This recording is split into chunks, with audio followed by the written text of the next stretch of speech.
which is what the law did to Paul. He could not do it.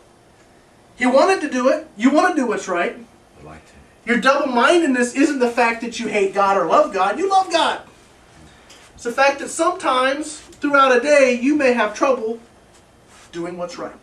Because this thing hates God. And will always hate God. It will never stop hating God. How many people want to do what's right in a hard situation? Oh, yeah. How many people feel like doing what's right in a hard situation? Not so much. Right? The hard situation hits and there's that battle of, do I do what's right? Or do I do what's easy? Moms, you know what that's like. My goodness.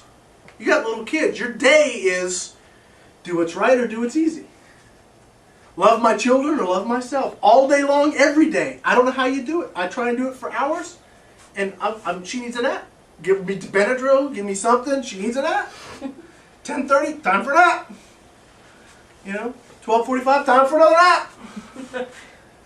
I'm exaggerating somewhat. But the point is, I don't know how you do it. We don't. We give up. You give up. By the end of the day, I remember watching Megan.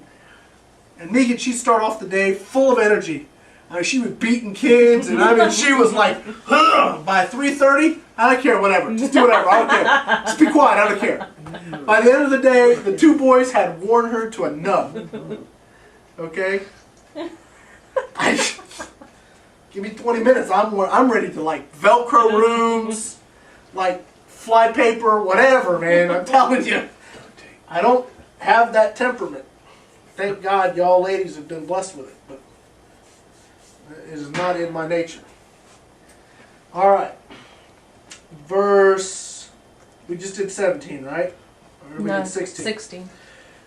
Verse 17. Now, then it is no more I that do it, but sin that dwelleth in me. And this is the distinction I want, you talk about hope? Yeah. I want to give you guys some hope.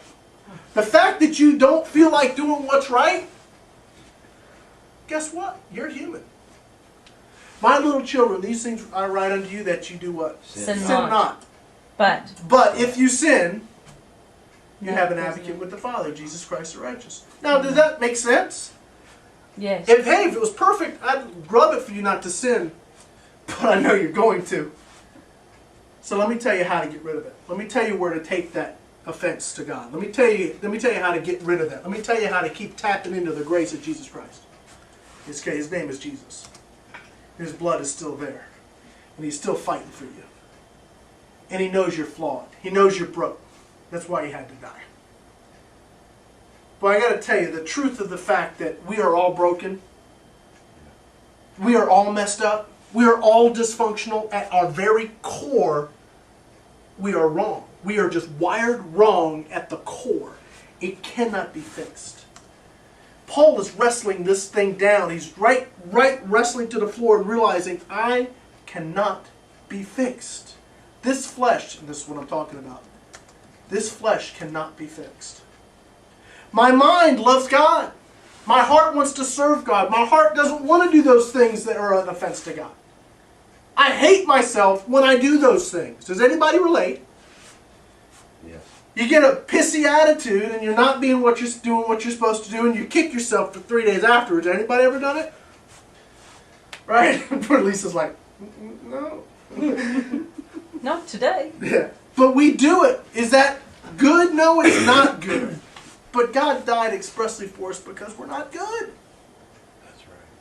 We're not good. We're never going to be good.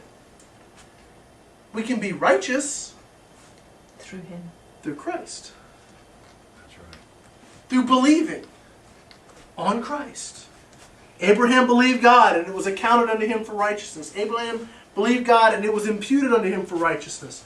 What was the proof of his belief? Sacrifice of Isaac. Obedience. Which comes to the next part that Paul is wrestling to the ground here.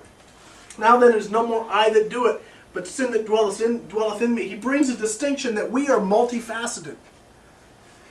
How many people have had the two guys on their shoulders? Do what's right, do what's wrong, do what's right, do what's wrong. We got it, right? You ever had it? All day. Oh, yeah. Okay? Every day. That's not a cartoon. That's reality. And you're right in the middle. Do I choose this guy? Or do I choose every day, all day? you've got, if you're a believer, you've really got it, okay? The unbelievers say it's a conscience. Well, you ignore your conscience long enough and he goes away and he's over here with this other guy, right?